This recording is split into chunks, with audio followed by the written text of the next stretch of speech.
Hello everybody, my name is Lemonade, also go by Lemon. I'm your coach of the Sacramento Surge, and today we have got week 4 of the SPS. This week we are facing off against Coach Ace Harm and the Melbourne Magnazones. Before we go into the matchup though, I do want to talk about our record currently. We are currently standing 3-0 with a plus 14 differential, and this matchup is very scary, but with such a big gap, I feel pretty comfortable in this game. This match is being done pretty late. I think there's only one other game that needs to be done after this one. So I know the standings pretty well. The only way I lose my first place spot is if I get 5-0'd. So if I only get one kill, then we lose our first place spot, but even then we'll be in second place, so it's still really manageable. And I don't think it might happen, obviously, but I think that the team I'm bringing is strong enough that it won't be a 5-0. It might be a 4-0. And even then, I still have first place. So if you guys are new, or if you guys are excited, or if you're new, please do me a favor and sucker punch that thumbs up button. It shows me you enjoy the content that I enjoy creating. With that being said, let's move on into the matchup. My opponent's team this week consists of Landorus Incarnate with Sheer Force, Rotom Wash, Mega Medicham, Scissor, Cinderace without Libero, Dragalge, Slurpuff, Thwackey, Kangaskhan, Zoroark, and Golurk. The 6 I'm expecting to see are those first 6. Landorus down to Dragalge. My opponent's offensive um, presence this game is so strong that my defense cannot handle it.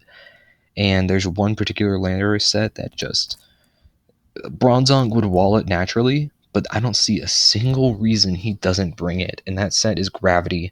If he brings Gravity, Earth Power, Sludge Wave, and then just like I don't even know what last move. I don't know Landorus super well. Then he could it guarantees a kill on anything, even Bronzong. Bronzong would normally wall it because of that Gravity set. It absolutely does not. So there's a lot of things that can go wrong in this game, and with Gravity, it actually also makes Mega Medicham's high jump kicks more likely to land. Actually would make them guaranteed to land for 5 turns, so that would be terrifying.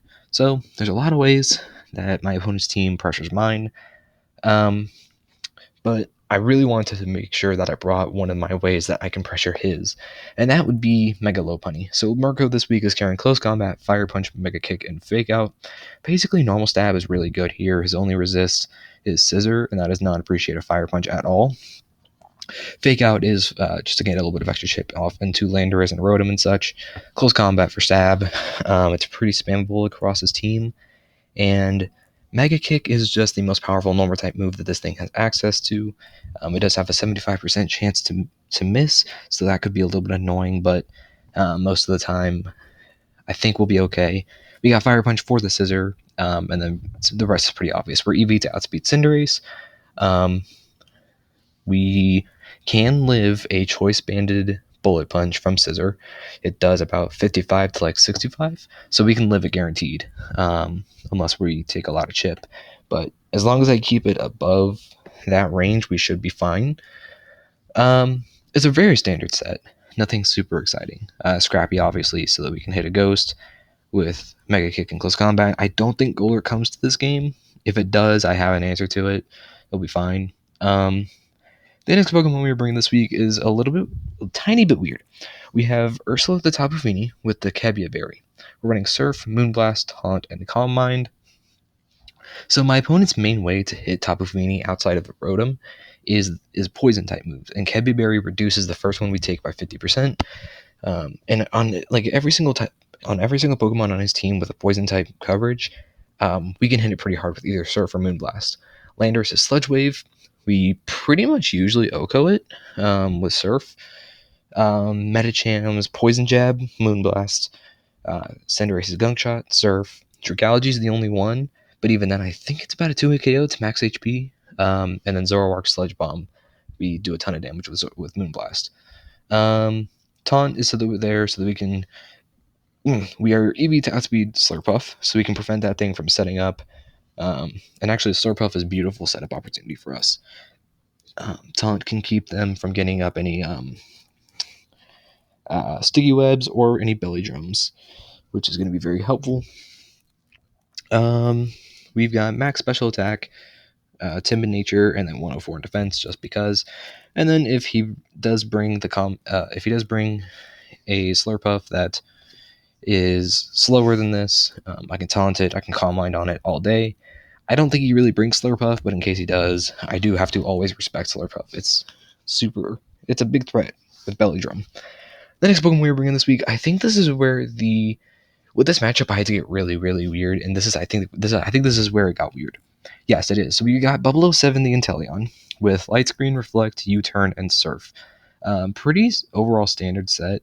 A little bit of a spoiler, the next Pokemon we have is Salamence, and that's our setup. That's our win con. We're running Light Clay with Screens, U-Turn for Pivot, and Surf. This thing is really good as a Revenge Killer for Landorus, for Cinderace, for like Zoroark, for pretty much everything.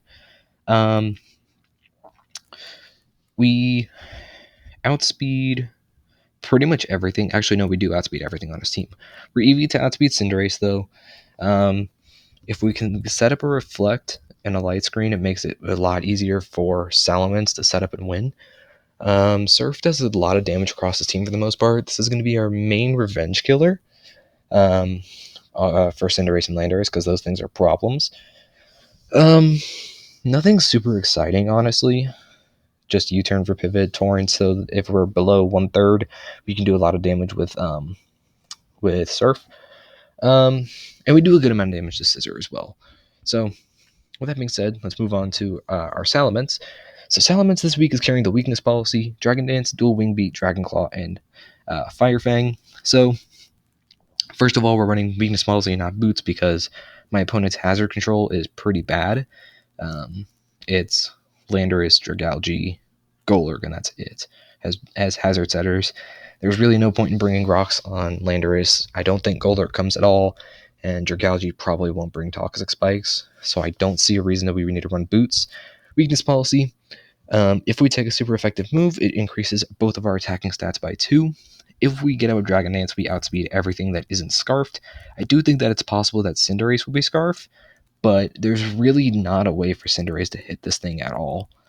Dual Wing Beat for Stab, it's the main spammable move. Dragon Claw is there for the Rotom Heat, for the Rotom Wash, and Fire Fang is there for the Scissor. So, the only thing that's a problem for this set, if we get +3, is Rotom. We are guaranteed to be able to take a Ice Punch from the Mega Medicham in, with a Reflect and with an Intimidate.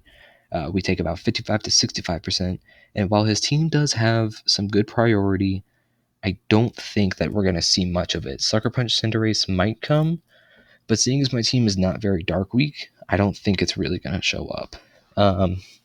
Bullet Punch on Scissor and Bullet Punch on Medicham. Medicham is the optimal setup opportunity for this thing. The next best case, the second best case scenario would be Landorus. We have 252 HP, 208 attack with an Adamant Nature, and 48 speed. That allows us to outspeed Cinderace by 1 point at +1 speed. And we were originally running like pretty much max HP, near max attack, a bit of defense, and then like 4 speed with a Jolly Nature. But calculating the attack boost and speed boost from Dragon Dance, this is a way better EV spread. So that is this set this week. It is our win con. If we can set it up in front of Medicham, we pretty much guaranteed win. We just need to deal a little bit of chip to Rotom, and we should be fine. The next Pokemon we're bringing this week is going to be here mostly to get that little bit of chip. We have got Rotom Heat. Rotom Heat this week, Buzzshock is carrying Overheat, Thunderbolt, Will-O-Wisp, and Defog. Defog is there just in case of webs. Will-O-Wisp is there. This is a really, really good Scissor answer, and it really does force my opponent to switch that Cinderace out. I actually might switch Thunderbolt out for Volt Switch, because this thing can force Scissor and Cinderace out pretty well. We got leftovers because, again, my opponent's hazard control is really bad. The only one that would really be effective this week is Sticky Webs from Slurpuff, but since we have Levitate, it won't matter. Very physically defensive, 188, HP, 232 attack, or 232 defense, and 88 special defense, just so we can take hits across the board. This is definitely a main scissor answer. If we burn Medicham, then there's like pretty much no chance. I think I will actually switch that Thunderbolt out for Volt Switch, so we have Volt Switch for Pivot. This is really just here as a defensive answer to Scissor and Cinderace. It's really good at doing both of those things. Salamence can also set up in front of Cinderace pretty easily.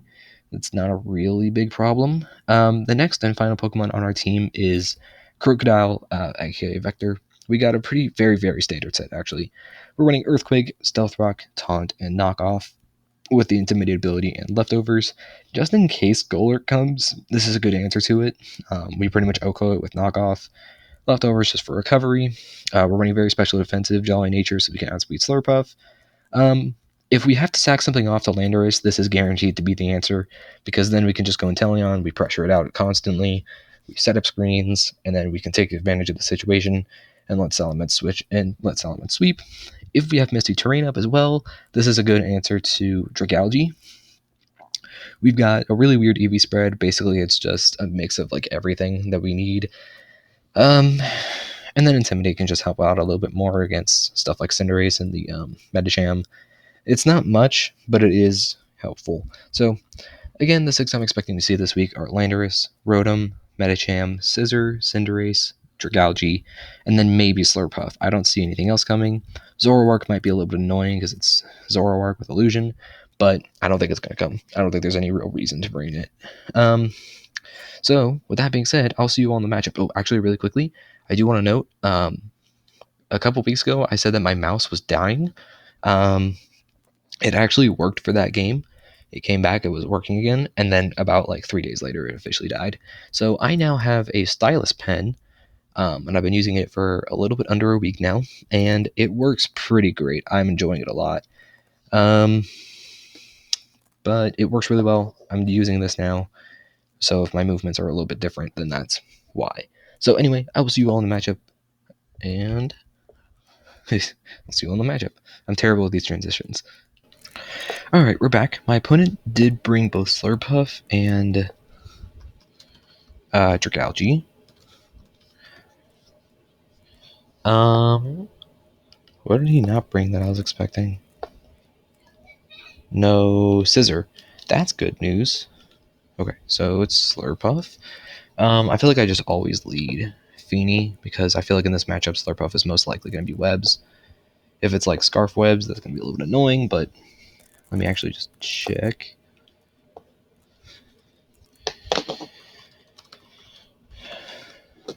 Okay, let me check to make sure. I probably really shouldn't have checked this beforehand, but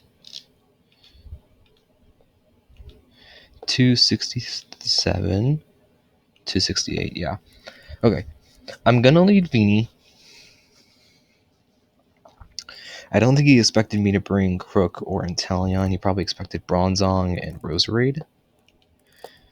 But in this matchup, I feel like I can deal with Rotom Wash without Roserade. Because, like, Lopunny. Yeah, Lopunny does like 60%. So, I feel like I just always lead Feeny here, though, because I can't let that, I can't let that Slurpuff have Webs up. And if he leads Dragalge, then I can just go Crook. Crook can take a flip turn very easily.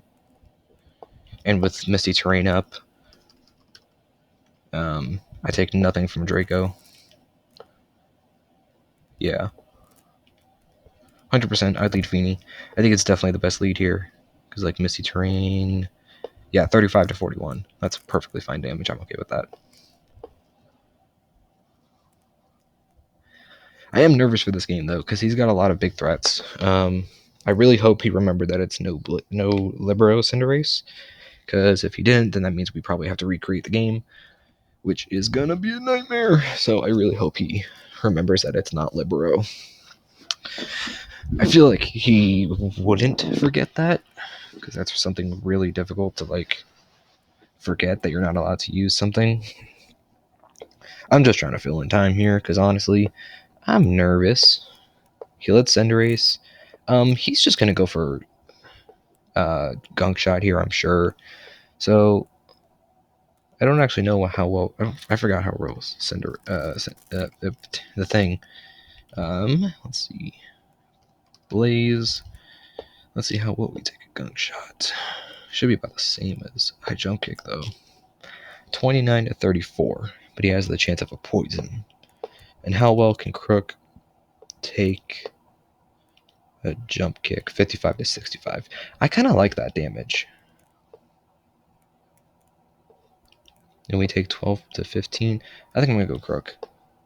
Or actually, no, click cancel. I'm going to go Rotom. Peter Rabbit. Okay. I am going to go Rotom because I can Volt Switch pretty freely on anything. I do think that Landorus has... He did go for U-turn, that's fine. He's probably going to go Landorus. How well do we... I definitely don't take a Rock Slide. From Rotom, I can't let it take a Rock Slide, though. 54 to 64. Actually, oh, that's with no. He goes to this thing. He's probably just going to go for like a Draco. I'm just going to go Crook. I'm just going to go Crook. Because I keep coming back to this calc expecting that I see something different. Like, let me put Max Modest instead of this 124 business.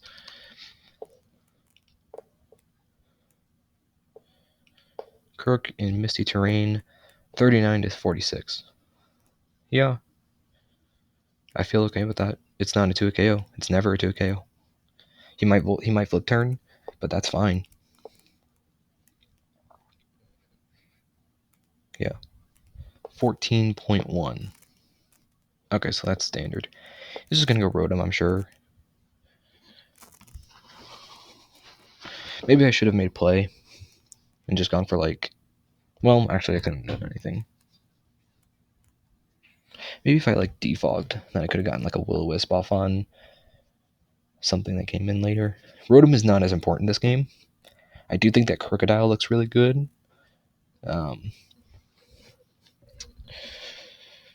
I am nervous. I feel like he just goes Rotom. How well do we take a Hydro Pump?